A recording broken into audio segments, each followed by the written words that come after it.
अस्सलाम वालेकुम नाज़रीन, प्रोग्राम दिन भर में आप खुशामदीद कहते हैं। मैं हूं आपकी मेज़बान शहरबानो अवान। प्रोग्राम के आगाज़ में बात करेंगे अमेरिका और ईरान के दरमियान कशीदगी एक बार फिर सर फहरिस्त है। वाइट हाउस के तर्जुमान कैरोलिन ल्यूट के मुताबिक सदर ट्रंप ने ईरान के मामले में तमाम ऑप्शंस खुले रखने का ऐलान किया है। ईरान में मुजाहिरीन की हलाकतें और इंसानी बहरान के पेश नज़र अमेरिका ने ईरान को सख्त वार्निंग दी है। नई पाबंदियाँ आयद की गई हैं और इसराइल भी दबाव डाल रहा है। ताहम खलीजी ममालिक की सफारती कोशिशों की वजह से अमेरिका ने मुमकिन कार्रवाई वक्ती तौर पर मौखर कर दी है। दूसरी जानिब पासदारान इनकलाब के कमांडर मोहम्मद केरामी ने भी कहा कि ईरान हर मुमकिन खतरे के लिए मुकम्मल तैयार है। इसी पर बात करेंगे। हमारे गेस्ट हमें ज्वाइन कर चुके हैं। साबिक सदर आज़ाद कश्मीर और साबिक सफ़ीर मसूद खान साहब हमें ज्वाइन कर चुके हैं। मसूद खान साहब, बहुत शुक्रिया प्रोग्राम में वक्त देने के लिए। क्या अमेरिका की जानिब से तमाम ऑप्शंस खुले रखने का बयान अमली कार्रवाई का पेश खैमा है या महज सफारती दबाव डाला जा रहा है, और आने वाले दिनों में कौन से ऐसे खतरात हैं जो खित्ते के लिए हम देख रहे हैं सामने आ सकते हैं? जी, बहुत बहुत शुक्रिया मुझे बुलाने का और बात करने का मौका दिया आपने। मैं ये कहना चाहता हूँ कि जो इस वक्त सूरत हाल है वो थोड़ी सी बेहतर है। उसकी वजह यह है कि खलीजी रियासतें बिलखुसूस सऊदी अरब, यूएई और दूसरे ममालिक जो हैं, बहरीन जो है, ओमान, ये खासे मुतहर्रिक हुए हैं और उन्होंने अमेरिका को ये कायल करने की कोशिश की है कि किसी किस्म की कोई फौजी कार्रवाई न करें, क्योंकि जब वो ईरान के ऊपर हमला करेंगे और अगर ईरान जो है वो खलीजी रियासतों में अमरीकी अड्डों के ऊपर हमला करता है तो उससे बराह रास्त खलीजी रियासतों को नुकसान पहुँचेगा। कुछ ऐसे इशारे मिल रहे हैं, अगरचे मुबहम से हैं, कि अमेरिका ने फ़िलहाल फौजी कार्रवाई को रोक दिया है। तो इस वजह से, लेकिन ये जो है, जो मैंने लफ्ज़ इबहाम इस्तेमाल किया, सदर ट्रंप ने ये भी ऐलान कहा है कि अगर वहाँ किसी किस्म की कोई एक्सिक्यूशन शुरू हो गई या फिर दोबारा से जो है एहतजाज शुरू हो गया तो वो किसी किस्म की भी कोई कार्रवाई कर सकते हैं। जो एक्सिक्यूशंस का मसला है वो बड़ा पेचीदा है। उसकी वजह यह है कि अगर वो तीन किस्म के लोग हैं वहाँ, एक वो लोग थे जो कि बाकायदा जो है लोगों को कत्ल कर रहे थे या पुलिस के ऊपर हमले कर रहे थे, एक वो जो ज़बरदस्ती लोगों की दुकानें बंद करवा रहे थे, यानी ये मैं ईरान के हुक्काम के मुताबिक कह रहा, और एक वो जो थे जो सिर्फ प्रोटेस्ट कर रहे थे या हड़ताल कर रहे थे या एहतजाज कर रहे थे। तो वो ये कह रहे हैं कि उनका जुडिशल सिस्टम जो है उनसे अलग अलग डील करेगा, लेकिन अमेरिका ने एक किस्म का जो है ये एक पैगाम भेजा है कि किसी किस्म की भी एक्सिक्यूशन नहीं होनी चाहिए। यानी इस वक्त जो ईरानी शहरी हैं या जिन लोगों ने भी जराइम का इर्तिकाब किया है उनको अमेरिका का तहफ़्फ़ुज़ हासिल है, यानी कम अज़ कम सियासी और सिफाती सतह पे। अमलन जो है वो कंट्रोल रहबर का है। रहबर जो है आयतुल्लाह अली ख़amenei है, उनका है, और उनके पूरा विलायत फ़क़ीह या जो उनके मुंतखब सदर हैं उनका ये सारे का सारा उनकी दस्तरस में है। तो ये सूरत हाल है। ठीक है। खान साहब, खलीजी ममालिक की आपने बात की कि उनकी जानिब से सऊदी अरेबिया ने भी कहा कि अमेरिका को ऐसा नहीं करना चाहिए और हमारी जो सरजमीन है वो बिल्कुल भी अमेरिका के हक़ में इस्तेमाल नहीं होगी। तेहरान में उन्होंने पैगाम भी पहुंचाया, जो कि बड़ी खुशाइंद बात है। आप क्या समझते हैं, खलीजी ममालिक की सिफारतकारी ने वक्ती तौर पर इस जंग को टाला है या फिर ये कोशिशें जो हैं वो देरपा कामयाबी के तौर पर सामने आ सकती हैं, या अमेरिका जो है कि जब वो अपनी करने पे आएगा तो वो अपनी मर्जी से ही करेगा जो उसका दिल चाहेगा? देखिए, अमेरिका किसी की राय का पाबंद नहीं है, ख़ासतौर से सदर ट्रंप। वो अपने कौमी मफादात को सामने रखते हुए कोई भी इक़दाम कर सकते हैं। उनकी देरीना ख्वाहिश है, और ये सिर्फ उनकी नहीं, जो बाकी सदूर हैं उनकी भी रही है कि किसी तरीके से ईरान से वो बदला ले लिया जाए जो 1979 में उसने रज़ा शाह पहलवी को यहाँ से निकाला था। एक इनकलाब आया था और उसके बाद उन्होंने जो अमेरिका के सफारत खाने के लोगों को यरगमाल बना लिया था। तो उस वक्त से इनकी दुश्मनी या कशीदगी चल रही है। ये अभी हाल ही में जो एहतजाज हुए हैं जो ईरानी हुकूमत या ईरानी निज़ाम के हक़ में हुए हैं, उनमें मर्ग बर अमेरिका का नारा बहुत बुलंद था। तो यानी ये दुश्मनी दोनों तरफ से है। लेकिन जो इत्तलात ये भी आई हैं कि वज़ीर आज़म नेतन्याहू ने भी इस मरतबा ये मशवरा दिया था सदर ट्रंप को कि फौरी तौर पर हमला न किया जाए। उनके अल्फाज ये हैं कि जी मुझे ज़रा ज़्यादा तैयारी की ज़रूरत है, क्योंकि ये तो आपको पता है ना कि उनके वहाँ ईरान के अंदर सुराग रसान एजेंसीज मौजूद हैं या उनके नुमाइंदे मौजूद हैं, या उसके अलावा जो है उनके एजेंट्स یا جاسوس موجود ہیں، تو انہوں نے کم از کم ان کو یہ اطلاع دی ہے کہ ابھی جو ہے ایران میں ایسی صورتحال نہیں ہے کہ وہ حملہ کیا جا سکے۔ دوسرا یہ ہے کہ وہاں سے امریکہ کی طرف سے اور خاص طور سے اسرائیل کی طرف سے رضا پہلوی کی وکالت کی جا رہی تھی، اور رضا پہلوی کا جو دور تھا، رضا شاہ پہلوی یعنی ان کے والد کا جو دور تھا، وہ ظلم و تشدد کا تھا، وہ ٹارچر کا تھا۔ اس کے علاوہ یہ ہے کہ اس میں ٹھیک ہے اس کے امریکہ کے ساتھ دوستی تھی، لیکن بہت لوگ بھول گئے کہ ان کے کوئی اسرائیل کے ساتھ بھی اتنے اچھے تعلقات نہیں تھے۔ تو یہ ہے کہ خان صاحب ایک چیز جو بار بار ڈونلڈ ٹرمپ کی جانب سے کہی جا رہی تھی کہ اگر ایران نے مظاہرین پر کسی قسم کی بھی کارروائی کی تو ہم اس میں انٹروین کریں گے، ہم معصوم لوگوں کی جانوں پر جو ہم دیکھ رہے ہیں کہ پھانسی دی جا رہی ہے یا معصوم لوگوں کو مارا جا رہا ہے جو کہ معصوم لوگ نہیں تھے، وہ ایک ٹولہ تھا اسرائیلی اور امریکی ٹولہ سامنے آیا، اور جو ہم نے دیکھا کہ ایران کی جانب سے مقدسات کو آگ لگائی گئی، مساجد کو آگ لگائی گئی، اس کی ویژولز بھی سامنے آ چکے ہیں، اور باقاعدہ طور پر لوگ آ رہے ہیں اور وہ کوئی احتجاج نہیں کر رہے، وہ صرف آ کر نظر آتش کر رہے ہیں ان مقامات کو۔ اب چیزیں تو واضح طور پر کلیئر ہو چکی ہیں، امریکہ کو ایران میں اتنا انٹرسٹ کیوں ہے؟ دیکھیے، ایک تو پہلے میں نے بتا دیا کہ اس وجہ سے کہ وہ ایران کو زیر کرنا چاہتے ہیں، اور دوسری طرف جو ہے اسرائیل کو یہ کھٹکا لگا رہتا ہے کہ ایران کے پاس نیوکلیئر اسلحہ ہے اور وہ ان کے مد مقابل کھڑا ہے۔ امیر ملک ہے کیونکہ یہ دنیا کا تیل کے ذخائر کے اعتبار سے تیسرا بڑا ملک ہے، پہلا وینزویلا، دوسرا سعودی عرب، اور تیسرا جو ہے وہ ایران ہے، اور ان کا کروڈ آئل جو ہے وہ چین خرید رہا ہے۔ اور دوسرا یہ ہے کہ وینزویلا ہو یا اس کے علاوہ یہ ایران ہو تو نشانہ چین ہی ہے، کیونکہ امریکہ چین کا جو بڑھتا ہوا اثر و رسوخ ہے وہ مشرق وسطیٰ میں ہو یا اس کے علاوہ لاطینی امریکہ میں ہو، اسے کم کرنا چاہتا ہے۔ تو ایک یہ بھی بہت بڑی وجہ ہے کہ وہ یہ نہیں چاہتے کہ چین اس طریقے سے خطے کے تیل سے اور پھر تیل کے بدلے جو ہے وہ اپنا جو ہے ایک جگہ پیدا کرے، اپنی ایک جگہ پیدا کرے ایران میں یا وینزویلا میں، لاطینی امریکہ میں یا یورپ میں، اور یا گرین لینڈ کے آس پاس جو ہے اس کی شاہراہیں قائم ہوں یا راہداریاں قائم ہوں۔ تو اس وجہ سے یہ اسٹریٹجک ریزنز ہیں جس کی وجہ سے امریکہ یہ سمجھتا ہے، اور خاص طور سے جو ہے صدر ٹرمپ یا ان کے جو انتہا پسند یا شدت پسند جو حامی ہیں وہ ان کو یہ مشورہ دے رہے ہیں۔ اور دوسرا فیکٹر جو میں نے پہلے بیان کیا کہ اس میں اسرائیل کا یہ منصوبہ ہے، دیرینہ منصوبہ ہے کہ ایران کو ختم کیا جائے، اس کو بالکنائز کیا جائے، اس کو حصوں میں تقسیم کیا جائے۔ اچھا، میں تھوڑی دیر پہلے عرب ممالک کی گفتگو ہو رہی تھی، تو عرب ممالک نے عراق کا حشر دیکھا تھا کہ جب عراق جو ہے وہ امریکہ نے حملہ کیا تو اس کے بعد جو ہے وہ جنگ بہت دیر تک چلی۔ اس کے بعد یہ ہوا کہ اس کے داعش وہاں سے وجود میں آ گئی، اور پھر جو ہے تیل کے اوپر بھی، اس کا تیل کے ذخائر، اس کی سپلائی کے اوپر بہت برا اثر پڑا، دہشت گردی کے ایک نئے دور کا آغاز ہوا۔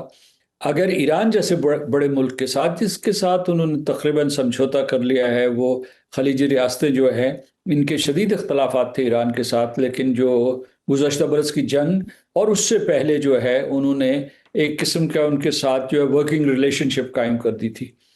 تو وہ نہیں چاہتے کہ یہ ورکنگ ریلیشن شپ ایک مرتبہ پھر سے جو ہے خلفشار کا شکار ہو جائے۔ اور دوسرا یہ ہے کہ وہ یہ کہتے ہیں کہ ان انٹینڈڈ کانسیکوینسز ہو سکتے ہیں، مطلب جنگ ہو جائے، امریکہ حملہ کر دے، اس کے بعد جو قطر میں العدید بیس ہے امریکہ کی، اگر اس کے اوپر حملہ ہو جائے تو اس سے تو قطر تباہ ہو جائے گا، کیونکہ وہاں 10,000 امریکی فوجی موجود ہیں۔ اسی طریقے سے عراق میں موجود ہیں، دوسری خلیجی ریاستوں میں بھی ہیں، سعودی عرب میں بھی موجود ہیں۔ تو اس سے یعنی سارے کے سارے عرب ممالک اس حملے کی زد میں آ جائیں گے۔ ٹھیک ہے، اب دیکھنا یہ ہوگا کہ یہ معاملات کہاں پر جا کر رکتے ہیں۔ بہت شکریہ، ہمارے ساتھ موجود ہیں مسعود خان صاحب، سارے معاملے کے حوالے سے گفتگو کر رہے تھے۔ ناظرین آگے بڑھیں گے، ایک اور اہم معاملہ اس کو سامنے لے کر آئیں گے، آپ کو بتائیں گے محمود خان اچکزئی کو قومی اسمبلی میں اپوزیشن لیڈر مقرر کر دیا گیا۔ اسپیکر قومی اسمبلی ایاز صادق نے اس تقرری کا نوٹیفیکیشن جاری کر دیا جو آج سے ہی نافذ العمل ہوگا۔ یاد رہے یہ سیٹ 9 مئی 2025 کو عمر ایوب خان کی نااہلی کے بعد ہم نے دیکھا کہ یہ جو ساری سیٹ کا معاملہ تھا یہ تب خالی ہوئی تھی، یعنی قومی اسمبلی میں اپوزیشن لیڈر کی کرسی تقریباً 8 ماہ تک خالی رہی اور اس دوران قومی اسمبلی سے بغیر اپوزیشن لیڈر آئین میں 27ویں ترمیم بھی کی گئی ہے۔ محمود خان اچکزئی پختون ملی عوامی پارٹی کے سربراہ اور اپوزیشن تحریک تحفظ کے جو ہے نا وہ بانی بھی سامنے آئے ہیں۔ اسی پر بات کریں گے، ہمارے ساتھ موجود ہیں سینئر تجزیہ کار پی جے میر صاحب نے ہمیں جوائن کیا۔ بہت شکریہ پی جے میر صاحب۔ محمود خان اچکزئی کی قومی اسمبلی میں اپوزیشن لیڈر کے طور پر تقرری کو آپ کس حد تک اہم سمجھتے ہیں اور اس سے اختلافات جو ہیں حکومت اور اپوزیشن کے درمیان وہ ختم ہوں گے؟ دیکھیں، محمود اچکزئی صاحب ایک کافی سیزن پولیٹیشین ہے، لیکن at the end of the day ہم نے دیکھنا ہے کہ پاکستان تحریک انصاف کے جو اولڈ گارڈ ہے، ڈائی ہارڈز ہیں، وہ کہاں ہے؟ آپ نے ان کو امپورٹ کر لیا ہے، یہ آپ کے پاس آ گئے ہیں، ٹھیک ہے، very good, but is it really P T I? Question یہ ہے نا۔ تو اگر ہم نے باہر سے لا کے کسی کو بھی کہنا ہے ہاں بھائی آپ بن جاؤ لیڈر اپوزیشن، تو آپ کے آپ محمود قریشی بنا سکتے ہیں، مراد سعید ہیں آپ کے پاس اور ہے، کئی اور ہیں جن کو آپ بنا سکتے ہیں، بٹ اگر یہ انہوں نے ان کا فیصلہ ہے، یہ ان کا فیصلہ ہے بالکل، and everybody has to respect it, that is as simple as that. But جو میرا اپنا جو پولیٹیکل ایک ویو ہے وہ یہی ہے کہ جب آپ کسی کو بناتے ہیں وہ اپنی پارٹی کا کوئی ڈائی ہارڈ آدمی بناتے ہیں جو کہ آپ کی پارٹی کو بالکل آگے لے کے چلے اور اس کو ہر جگہ پہ ڈیفینڈ کرے۔ اب یہ کیا کہیں کمپرومائز ہوں گے یا یہ ڈیفینڈ کریں گے جس طرح ایک ڈائی ہارڈ ایک سولجر کو کرنا پڑتا ہے؟ یہ اب آپ کو وقت بتائے گا، بٹ ٹھیک ہے، اگر ان کی چوائس ہے، یہ عمران خان کی چوائس ہوگی، آئی ایم شیور انہوں نے یہ ڈیسائیڈ کیا ہے، وہ سو بی اٹ۔ ٹھیک، پی جے میر صاحب، راجہ ناصر عباس کے سینٹ میں بطور اپوزیشن لیڈر تعیناتی کی بات ہو رہی ہے، دونوں ایوانوں میں اپوزیشن لیڈرز کی تعیناتی سے پارلیمانی سیاست پر آپ کیا سمجھتے ہیں؟ کیا اثرات سامنے آ سکتے ہیں پھر؟ ایک بندہ آ جائے، دو بندہ آ جائے، اٹ ڈزنٹ میٹر۔ ہم نے دیکھنا ہے کہ آپ جس پارٹی کی ہم بات کرتے ہیں وہ اس آدمی کے اوپر یا ان آدمیوں کے اوپر اتنا اعتماد رکھتے ہیں، یا آپ نے ان کو لے کے آنا ہے for variety of other reasons. ہم پتہ ہے، ہم یہ پاکستان میں سیاست نہیں کرتے، ہم ناموں کی سیاست کرتے ہیں، کاموں کی سیاست نہیں کرتے۔ سو میرے لیے ارریلیونٹ ہے، اے آ جائے، بی آ جائے، سی آ جائے، تو اس کی اہمیت کیا ہوگی؟ اہمیت وہی ہے کہ جو بھی آدمی آتا ہے کسی پارٹی کا بھی، وہ بیسکلی آ کے پارٹی کو ایک آبجیکٹولی، آنیسٹلی اور مورلی اس کو ڈیفینڈ کرے۔ بالکل درست، آپ کا میٹر پتہ چل جاتا ہے کہ آپ کتنے پانی میں۔ بالکل۔ پی جے میر صاحب، آپ کے خیال میں راجہ ناصر عباس سینٹ میں اپوزیشن لیڈر کے طور پر اور محمود خان اچکزئی کی قومی اسمبلی میں اپوزیشن لیڈر کے طور پر حکومت اور اپوزیشن میں سیاسی ڈیڈ لاک ختم ہو پائے گا؟ یہ اگر ختم، آپ کہہ رہے ہیں کہ ان کے اندر جو ایک فرکشن ہے، یہ ختم ایک ہی پارٹی کرا سکتی ہے جو کہ رولنگ پارٹی ہے۔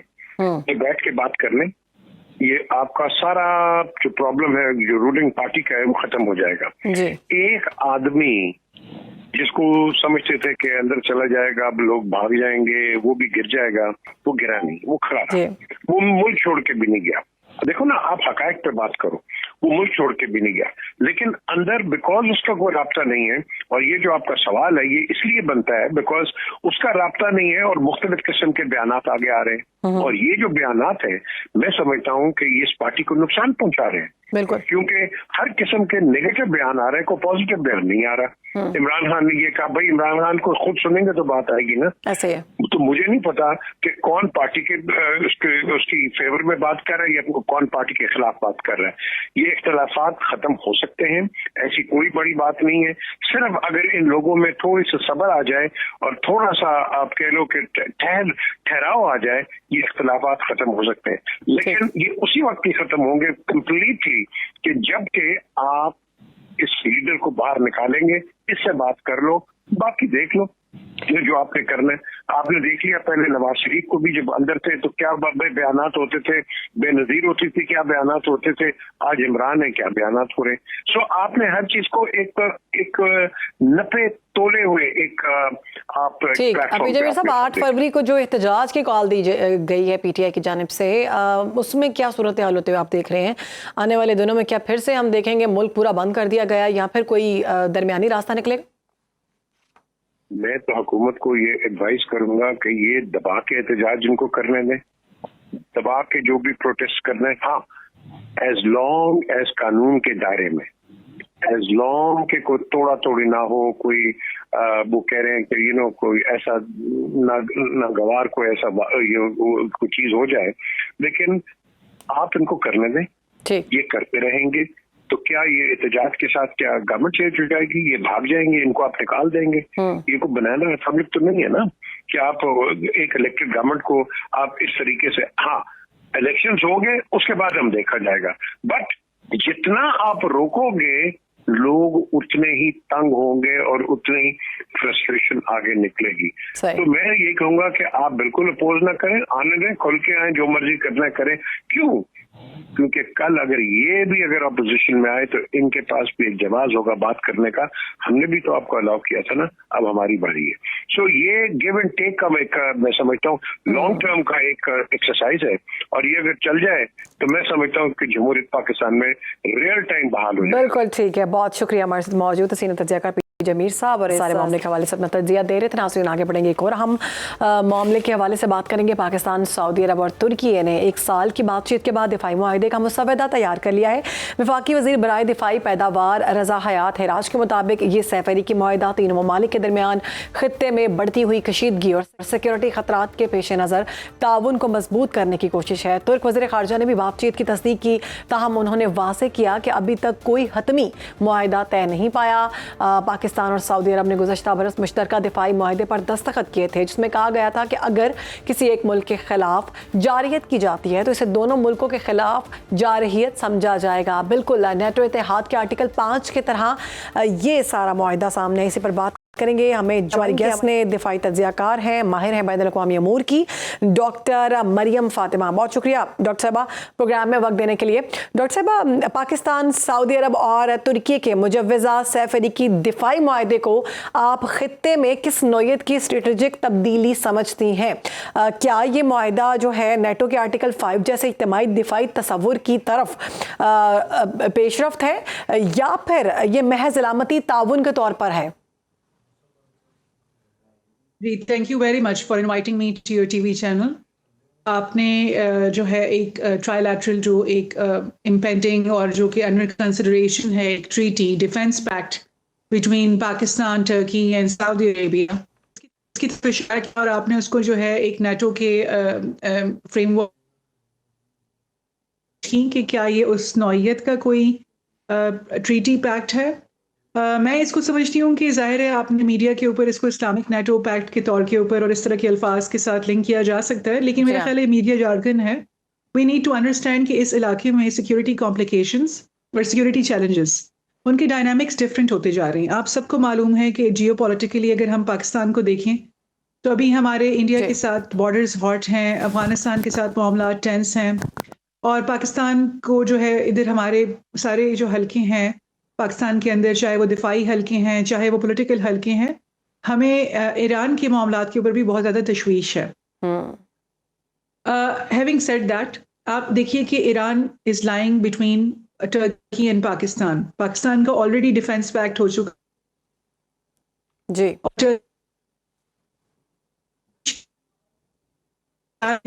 कर रही हैं चीज़ें, उनको देखते आ रहे हैं। क्यों? क्योंकि ईरान की डिस्टेबलाइजेशन से पूरा खित्ता जो है वो डिस्टेबलाइज होता है, और उसके अंदर कुछ बुनियादी बातें ये हैं कि पाकिस्तान का देखिए बलूचिस्तान का प्रोविंस उनके साथ शेयर्ड है, इसी तरह तुर्की के अंदर कुर्दिश पॉपुलेशन और ईरान के अंदर कुर्दिश पॉपुलेशन वो भी शेयर्ड हैं। तो ईरान की गवर्नमेंट की डिस्टेबलाइजेशन का मतलब है कि इन पॉपुलेशंस के ऊपर उनका कंट्रोल ख़त्म होगा और वो इन मिलिटेंट ऑर्गेनाइजेशंस का हिस्सा आराम से बन जाएंगी, जो कि साथ के ममालिक को मिलिटेंसी के थ्रू डिस्टर्ब कर रही हैं। तो ईरान की स्टेबिलिटी इस पूरे खत्ते के लिए बहुत ज़्यादा अहम है। अब आते हैं Saudi Arabia, Saudi Arabia, Turkey and Pakistan की तरफ। इस मुआहदे के अंदर ऐसे क्या पैराडाइम्स है जिसके तहत ये तीनों आपस में मुआहदा करना चाहते हैं? देखिए, Saudi Arabia has to offer a lot of money, resources हैं फाइनेंशियल। पाकिस्तान के पास एक न्यूक्लियर कैपेबिलिटी है, हमारी बहुत बड़ी स्टैंडिंग आर्मी है, हमारी आर्मी बैटल हार्डन्ड है, काउंटर इंसर्जेंसी में भी और कन्वेंशनल वॉरफेयर में भी। आप सबको मालूम है कि अल्हम्दुलिल्लाह अल्लाह के फजल से पाकिस्तान एक बहुत क्रेडिबल चैलेंज देता है बहुत से अपने से बड़े ममालिक को, अपने से बड़ी आर्मीज को। Now coming to Turkey, Turkey आप देखिए कि अपनी आर्मी के साइज के हिसाब से नेटो का सेकंड बिगेस्ट पार्टनर है। उसके अलावा टर्की की टेक्नोलॉजिकल प्रोग्रेस बहुत अच्छी है, वेपन्स के अंदर ड्रोन्स और बहुत सारे डिफरेंट टेक्नोलॉजिकल प्रोग्रेसेस टर्की कर चुका है और कोऑपरेशन भी दिखाई है। आपको मालूम है कि ऑपरेशन जो हमारा हुआ है मौरका हक, उसमें भी टर्की ने बहुत ज़्यादा दिफाई तावन पाकिस्तान के साथ किया और आगे भी इंशाल्लाह इनके बीच में तावन रहेगा। अब ये तीनों कंट्रीज के पास कुछ ना कुछ है ऑफर करने के लिए एक दूसरे को। इस सारे सिनेरियो को देखते हुए कि एक तो टर्की और पाकिस्तान और सऊदी अरेबिया, ये तीनों ममालिक जो है इनके कुछ कॉमन पॉइंट्स ऑफ कन्वर्जेंसेस हैं। ठीक, जैसे कि मैंने आपको बताया कि इन तीनों को तशवीश है ईरान की डिस्टेबलाइजेशन पे। तीनों ममालिक जो है वो बहुत ज़्यादा आर्डेंट एक्सपेक्टेशंस रखते हैं कि वो ईरान के अंदर एक स्टेबल गवर्नमेंट को देखें। इसमें उन सब के इंटरेस्ट हैं क्योंकि इस खत्ते का रीजनल स्टेबिलिटी जो है ईरान की स्टेबिलिटी के साथ है। Number one. नंबर टू ये कि ये सारी कंट्रीज बहुत ज़्यादा डिफेंस अलायंसेस में हैं अमेरिका के साथ, और एक और है उसकी वजह से मिडिल ईस्ट में और हम अगर साउथ एशिया में अपने बाजू में देखें ईरान के अंदर तो सिक्योरिटी कॉम्प्लिकेशंस और चैलेंजेस अब ज़्यादा हो चुके हैं। ठीक है डॉक्टर साहिबा, हमें समझ तो आ गई है कि बेनिफिट्स क्या हैं तीनों के आपस में ये दिफाई मुआहदे के लिहाज से। अमरीकी और मगरबी दिफाई हलकों की जानिब से मुमकिन तहफ़्फ़ुज़ात को आप किस नज़र से देखती हैं, और क्या वाकई ये मुआहदा अमरीकी असर और रसूख के लिए एक चैलेंज बन सकता है? एब्सोल्युटली। देखिए, मैं इसको असर रसूख के ऊपर चैलेंज के तौर पे नहीं देखती। मैं इसके ऊपर एक और पैराडाइम में इसको देखती हूँ कि ये तीनों ममालिक कोशिश कर रहे हैं इनवर्ड्स अपने डिफेंस रिक्वायरमेंट्स और इम्पेरेटिव्स को इनवर्ड्स डिज़ाइन करने की कोशिश कर रहे हैं। जैसे कि अगर हम इसको देखें कि वो अमेरिका से थोड़ा सा डी लिंक होना चाहते हैं, क्योंकि ये तीनों ममालिक अपने सिक्योरिटी नीड्स के लिए जो है और डिफेंस एक्सपोर्ट्स के लिए अमेरिका के ऊपर बहुत ज़्यादा रिलायंट थे जी। तो रिसेंट टाइम से मुझे लगता है कि जियो स्ट्रेटेजिक मामला की वजह से और एक पैराडाइम शिफ्ट आया है सब कंट्रीज़ के जो पॉलिसी मेकर्स हैं और उनके जो एलीट्स हैं, पॉलिटिकल और डिफेंस एलीट्स, इन सब के जो है एक पैराडाइम शिफ्ट के तहत वो सब चाहते हैं कि इनवर्ड्स अपने ऊपर रिलायंस करें और रीजनल अलायंसेस बनाएं, ताकि मुश्किल वक्त में एक ऐसे अलाय से मदद मांगने से बेहतर है जो कि एक तो दूर है, नंबर वन। नंबर टू, वो बहुत स्ट्रांगली और क्लोजली अलाइड है विद इजराइल, जो कि डायरेक्टली चैलेंज करता है इस खत्ते की सिक्योरिटी को और थ्रेटन भी करता है। तो अगर हम इन सारे मामलों को, तो मेरे ख्याल इन तीनों कोशिश है कि वो अपने आपस में डिफेंस पैक्ट्स करके अपनी रिलायबिलिटी एक दूसरे के ऊपर इंटरडिपेंडेंस के थ्रू जो है वो डेवलप करें और उनकी रिलायंस अमेरिका के ऊपर उसकी डिफेंस हमारे पास वक्त बड़ा कम है, वन लाइनर अगर आप बता दें कि इस दफाई मुआहदे से मुस्तकबिल में पाकिस्तान के लिए कोई परेशानी तो नहीं हो सकती सिफारतकारी के लिहाज से? अगर हम देखें सिफारती लिहाज से तो कुछ इससे परेशानियां सामने आ सकती है पाकिस्तान के लिए with respect to Turkey and Saudi Arabia? जी जी, I don't think so. Pakistan के ये डिफेंस पैक्ट्स हैं, इससे पहले सऊदी अरेबिया के साथ हो चुका है, टर्की उसमें अलाइंड होना चाहता है। मेरा ख्याल है कि ये डिफेंस पैक्ट्स इस वक्त की ज़रूरत है। ठीक है, ये वक्त की ज़रूरत है। बहुत शुक्रिया डॉक्टर मरियम फातिमा साहब हमारे साथ मौजूद थी और हम मौजू पर गुफ्तगू कर रही थी। नाज़रीन एक ब्रेक ले रहे हैं, ब्रेक के बाद हाजिर होते हैं। वेलकम बैक नाज़रीन। पाकिस्तान में कारोबारी तबके के लिए बिजनेस पासपोर्ट का इजरा अहम साबित हो गया है। हुकूमत पाकिस्तान ने मारूफ एंटरप्रेन्योर्स और कारोबारी शख्सियात के लिए खसूसी बिजनेस पासपोर्ट जारी करने का फैसला किया है। इसका मकसद बैनुल-अक़वामी सफ़र को आसान बनाना, कारोबारी मौक़े बढ़ाना और मुल्की और गैर मुल्की सरमायाकारी को फ़रोग़ देना है। ये कदम कारोबारी तबके को आलमी मंडियों के करीब लाने और पाकिस्तान को आलमी सतह पर मौसर और बाएतमाद अंदाज में मुतारिफ कराने की हुकूमती विजन का एक हिस्सा है। हुकाम के मुताबिक बिजनेस पासपोर्ट के हामिल अफराद को दीगर शहरियों के मुकाबले में खसूसी सहूलियात मिलेंगी, जैसा कि फास्ट ट्रैक, इमिग्रेशन, अलहदा काउंटर्स और बाज़ औक़ात सफारती लाउंज तक रसाई। ये सहूलियात कारोबारी सफ़र को तेज़ और आसान बनाएंगी ताकि कारोबारी अफराद आलमी मार्केट में अपने मौक़े का बेहतर फ़ायदा उठा सकें। पाकिस्तान फ्रीलांसर एसोसिएशन के चेयरमैन इब्राहिम अमीन के मुताबिक ये इक़दाम न सिर्फ कारोबारी अफराद को फ़ायदा पहुँचाएगा बल्कि मुल्की मईशत और बैनुल-अक़वामी शनाख्त को भी मजबूत करेगा। अगर ये मनसूबा शफाफ और मुनज़्ज़म तरीके से नाफिज किया गया और अहलियत के वाज़े मयार मुकर्रर किए गए तो ये कारोबारी माहौल को बेहतर बनाने में अहम किरदार अदा करे। इसी पर बात करेंगे। हमारे गेस्ट हमें ज्वाइन कर चुके हैं। खुर्रम लोधी साहब हैं, नायब सदर of Lahore chamber of commerce and industry کے. ویلکم کرتے ہیں خرم لودھی صاحب. خرم لودھی صاحب, آپ کیا سمجھتے ہیں یہ جو حکومت کی جانب سے بزنس پاسپورٹ کی ایک نئی چیز سامنے آ رہی ہے کہ یہ بزنس مین جو ہوں گے ان کے لیے یہ بزنس پاسپورٹ بنایا جائے گا جس سے بہت زیادہ فائدے ہوں گے, تو آپ سمجھتے ہیں کہ یہ کاروباری طبقے کے لیے ایک گیم چینجر ثابت ہو سکتا ہے؟ جی دیکھیں, ہمیں کسی کی نیت پر تو شک نہیں کرنا چاہیے نا. اب اگر گورنمنٹ کوئی بزنس مین یا جو بھی کاروباری لوگ ہیں ان کے لیے کوئی مراعات دے رہی ہیں, ان کو لوگوں سے بتایا جا رہا ہے کہ آپ کو ہم زیادہ پریورٹی دے رہے ہیں جو لوگ ٹیکس پیئی ہیں, میرا خیال ہے کہ گورنمنٹ اس کے اوپر کوئی سلیب بھی لگائے گی کہ یہاں تک جو ٹیکس نیٹ میں ہوں گے ان کو اس طرح کا پاسپورٹ کا اجرا کیا جائے گا, اور ایک اچھا خوش آئند اقدام ہے پاکستان کے کاروباری حضرات کے لیے. ٹھیک ہے, یعنی کاروباری حضرات جو ہیں وہ اس اقدام کو پسند کر رہے ہیں. خرم صاحب, آپ کے خیال میں کن شعبوں اور کاروباری شخصیات کو سب سے پہلے اس میں شامل ہونا چاہیے اور اس میں کیٹیگریز ہونی چاہیے؟ جی اس میں کیٹیگریز ہونی چاہیے, کیونکہ اس کی وجہ یہ کہ یہ تو نہیں کہ خالی کو بندہ اپنا NTN بناتا ہے اور اپنی ٹیکس ریٹرن نیل کی دے دیتا ہے, اور لازماً جب گورنمنٹ اس کا اجرا کرے گی تو اس کے اندر کوئی نہ کوئی سلیب ہوگا. اور ایک اچھا ہے کہ جب ہم وہ پاسپورٹ دنیا کی کسی میٹنگ پہ جاتے ہیں, کسی ایئرپورٹ پہ جاتے ہیں, اپنے پاکستان میں اگر ہمارے لیے ایک علیحدہ کاؤنٹر بن جاتا ہے تو لوگ ٹیکس کی طرف لوگوں کا رجحان بڑھے گا, اور ہر شخص چاہے گا کہ میں آؤں اور میں اس سہولت سے فائدہ بھی اٹھاؤں جو گورنمنٹ کافی اقدامات کر رہی ہے. اس وقت ہماری گورنمنٹ چلے دیر آئے درست آئے, اس وقت ہماری گورنمنٹ کوشش کر رہی ہے کہ کاروباری لوگوں کو, خاص کر ایکسپورٹر حضرات کو زیادہ سے زیادہ سہولیات دی جائیں تاکہ ملک کی ایکسپورٹ بڑھے. ٹھیک. خرم صاحب, لاہور چیمبر آف کامرس کی اگر ہم بات کریں تو آپ لوگوں کی جانب سے حکومت کو اس حوالے سے کیا تجاویز سامنے آنی چاہیے؟ آپ لوگ کیا چاہتے ہیں کہ اس کے علاوہ بزنس کمیونٹی کے لیے اور کون کون سے اقدامات ہونے چاہیے؟ دیکھیں جی, میں تھوڑے دن سے ایک بات دیکھ رہا تھا, وزیر اعظم صاحب نے بھی, مریم نواز صاحبہ نے بھی پنجاب بینک کو اور دوسرے بینکس کو, وزیر اعظم صاحب نے بھی کہا کہ لوگوں کو قرضوں کی فراہمی کی جائے, کائبور ریٹ نیچے آئے.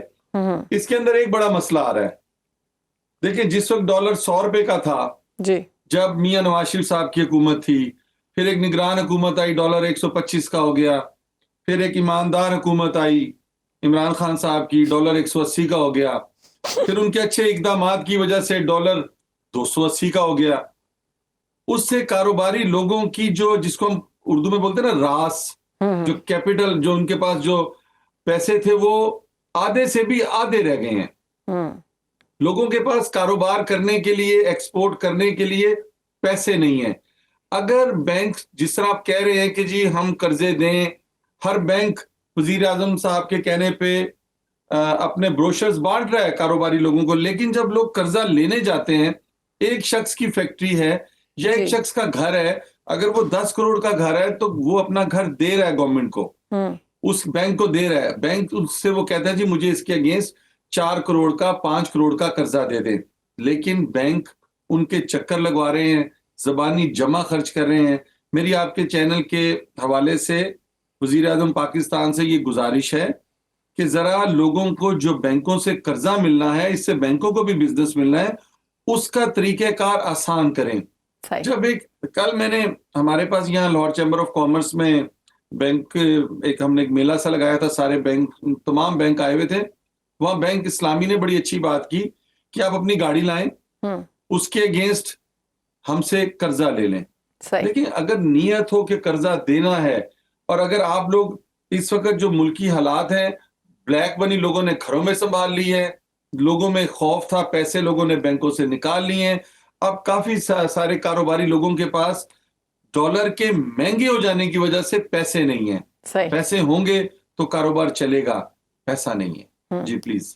ٹھیک ہے, بہت زبردست بات کی گئی آپ کی جانب سے کہ کاروبار تو تبھی بڑھیں گے جب اس طرح کے معاملات اور لوگوں کی بزنس جو چھوٹے کاروباری طبقے ہیں ان کے لیے آسانی کی جائے. خرم لودھی صاحب, جو حکومت کی جانب سے رپورٹ سامنے آ رہی ہے اس میں تو یہ کہا جا رہا ہے کہ 2025 جو ہے یہ بہترین سال رہا کاروباری طبقے کے لیے. گراؤنڈ ریئلٹی کیا ہے؟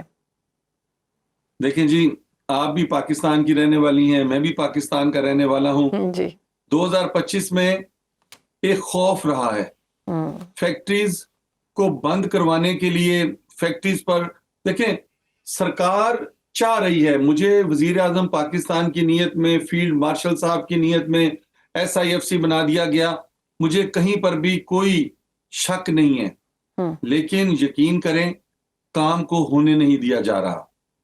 2025 میں ایک فیکٹری ہے, اب آپ دیکھیں فیکٹری کے مالک کے اوپر آپ ڈینگی کا پرچہ کر دیتے ہیں.